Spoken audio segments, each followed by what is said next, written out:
Hey guys, welcome back to क्यार study अड्डा। तो दोस्तों, जैसा कि आपको पता है कि टेक्नीशियन की मैं बात करूं या एचएमएम की बात करूं, दोनों की फाइनल मेरिट लिस्ट आ चुकी है। बहुत लोग वेटिंग लिस्ट की बात कर रहे हैं कब तक आएगी। तो वेटिंग लिस्ट भी आएगी आफ्टर ज्वाइनिंग ही, मतलब जबकि ये सारी प्रोसेस हो जाएंगी इसके बाद ही वेटिंग लिस्ट आती है। तो उस चीज़ का आपको वेट करना पड़ेगा। बहुत जल्दी अपॉइंटमेंट लेटर भी डाउनलोड करने की लिंक आ जाएगी। उसके बाद क्या होगा उस चीज़ के बारे में बात कर लेते हैं।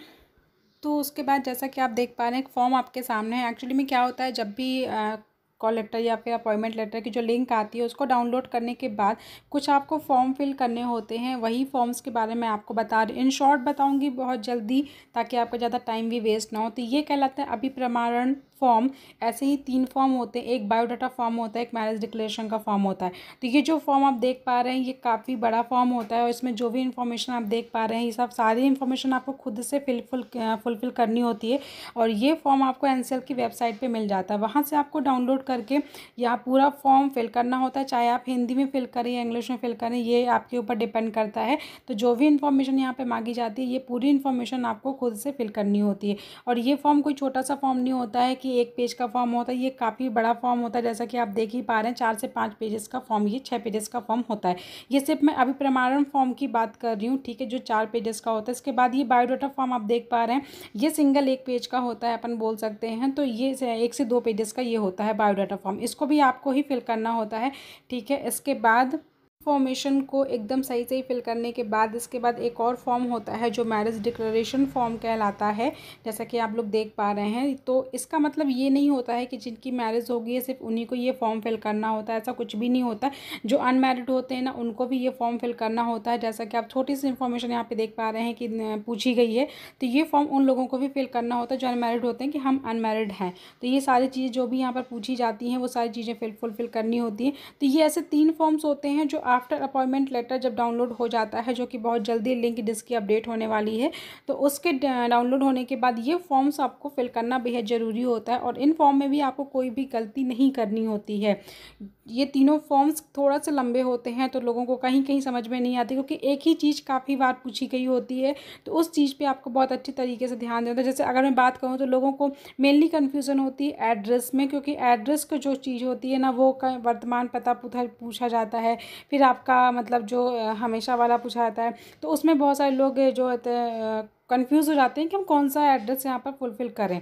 तो वो सारी इन्फॉर्मेशन आपको बहुत अच्छी तरीके से फुलफ़िल करनी होती है। कहाँ पर क्या फिल करना है ये सारी इन्फॉर्मेशन पे मैं एक वीडियो बना चुकी हूँ, तो आप चाहें तो उससे ज़रूर रेफ़र कर सकते हैं, उसको ज़रूर देख सकते हैं। एक एक इन्फॉर्मेशन मैंने बताई है कहाँ पे कौन सी चीज़ को फिल करना है, तो वो सारी इन्फॉर्मेशन आप उस वीडियो के थ्रू देख सकते हैं। ये जो चीज़ें मैं आपको अब आगे बताने वाली हूँ, इस फॉर्म्स को फिल करने के बाद की प्रोसेस क्या होती है, ये कुछ चीज़ें होती हैं जो आपको जब वहाँ पर बुलाया जाता है, जिस डेट पर बुलाया जाता है, ये सारी डेट्स की नोटिस वगैरह सब कुछ एनसीएल की वेबसाइट पर आती है।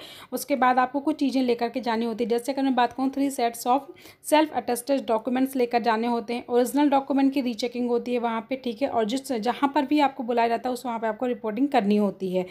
वहाँ पर क्या होता है, जो आपके ओरिजिनल डॉक्यूमेंट हैं वो सारे आपको लेकर के जाने होते हैं। और ये मत सोचिएगा कि डॉक्यूमेंट वेरिफिकेशन हो गया है तब दोबारा अच्छे से चेकिंग नहीं होगी, ऐसा कुछ भी नहीं होता। बहुत बड़ा पैनल बैठा होता है 5 से 6 लोगों का, जो वहाँ पे वापस से सारे डॉक्यूमेंट्स के अच्छे से चेकिंग करता है।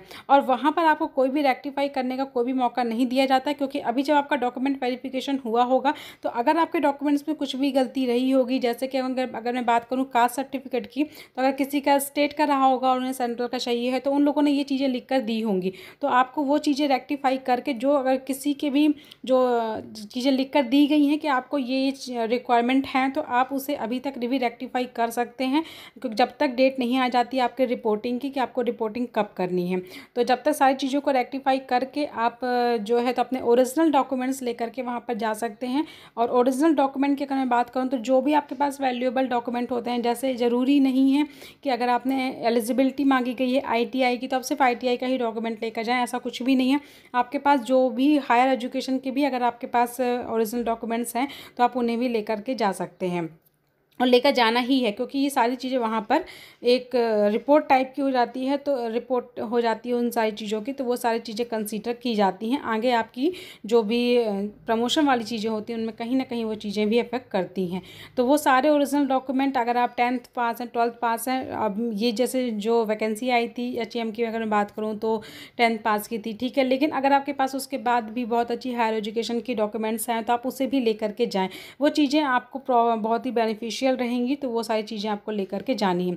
उसके बाद क्या होता है, जैसे ही आपको वहाँ पर पहुँचते हैं तो आपको सारे डॉक्यूमेंट्स आपके चेक किए जाते हैं, और रीचेकिंग के बाद रीचेकिंग मैं इसलिए बोल रही हूँ कि एक बार ऑलरेडी डॉक्यूमेंट वेरिफिकेशन हो चुका है, तो आफ्टर रीचेकिंग चेक करने के बाद क्या होता है, एक आपको 4 से 5 लोगों का आपका ग्रुप बना दिया जाता है और आपको एक बैच प्रोवाइड कर दिया जाता है और आपको कुछ देर के लिए वहाँ पर बिठा दिया जाता है।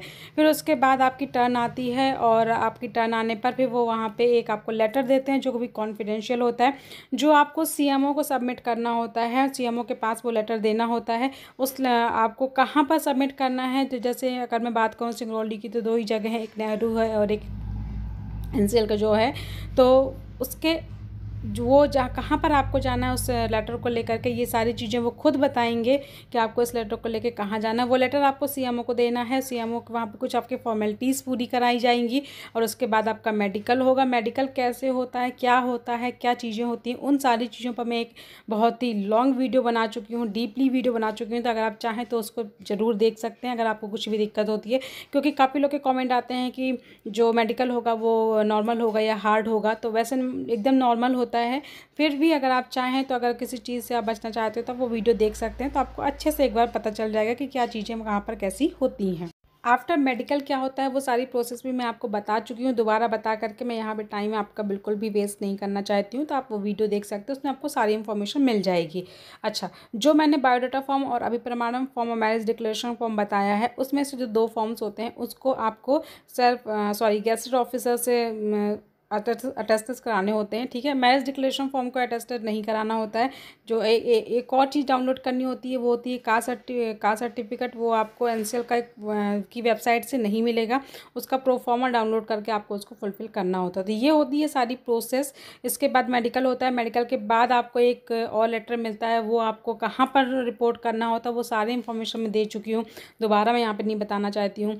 तो वो फिर कहाँ पर ज्वाइनिंग कब होगी, आपकी किस डेट से आपकी सैलरी बनेगी, ये सारी चीज़ें मैं आपको पहले ही बता चुकी हूँ, तो आप उस वीडियो को जा करके देख सकते हैं। मैं यहाँ पे लिंक में डाल दूँगी, तो आप वो चीज़ें देख लीजिएगा। तो ये थी process after merit list, after appointment letter. जैसे ही अपॉइंटमेंट लेटर की बिल्कुल भी टेंशन ना लें, बहुत जल्दी आ जाएगा। थोड़ा सा कुछ प्रॉब्लम्स चल रही हैं, इस कारण से वो थोड़ा सा डिले हो रहा है, अदरवाइज़ अभी तक आ ही चुका होता, बट कुछ टेक्निकल प्रॉब्लम की वजह से थोड़ा डिले हो रहा है। तो उस चीज़ की टेंशन ना लें, बहुत जल्द आ जाएगा। और जहाँ तक चांसेस है, जहाँ तक मुझे पता चला है, HEMM और टेक्नीशियन दोनों के जो अपॉइंटमेंट लेटर होंगे वो एक साथ ही आएंगे, जैसा कि मेरिट लिस्ट एक साथ आएगी। तो ऑलमोस्ट अगर मैं बोलूँ तो अप्रॉक्स एक साथ ही आने के चांसेस हैं, ठीक है। तो ये थी इन्फॉर्मेशन जो आपको देनी बहुत ज़रूरी थी, और बिल्कुल भी गलतियाँ ना करें, अपने डॉक्यूमेंट सारे अच्छे से रख लें, जो भी हैं डेट आपको दी जाती है उस डेट में रिपोर्ट करें, ठीक है। तो चलिए फिर, अगर वीडियो अच्छा लगा हो तो प्लीज़ लाइक करिएगा, और अगर कोई क्वेरी हो तो प्लीज़ कमेंट बॉक्स में क्वेरी करिएगा, अपनी कमेंट को लिखिएगा, जो भी कमेंट होंगे। अगर आपके कमेंट वैलिड होंगे तो उनका वैलिड रिप्लाई मिलता है, हमेशा से दिया गया और आगे भी दिया जाएगा। तो अगर आपकी क्वेरी वैलिड होगी तो उसका रिप्लाई आपको ज़रूर मिलेगा। तो चलिए, अपना ख्याल रखें, क्योंकि कोरोना बहुत ज़्यादा बढ़ा हुआ है इस टाइम पर, तो अपना ख्याल ज़रूर रखें। और वीडियो पसंद आया हो तो लाइक करिएगा, और सब्सक्राइब करना बिल्कुल भी मत भूलिएगा। Thank you for watching.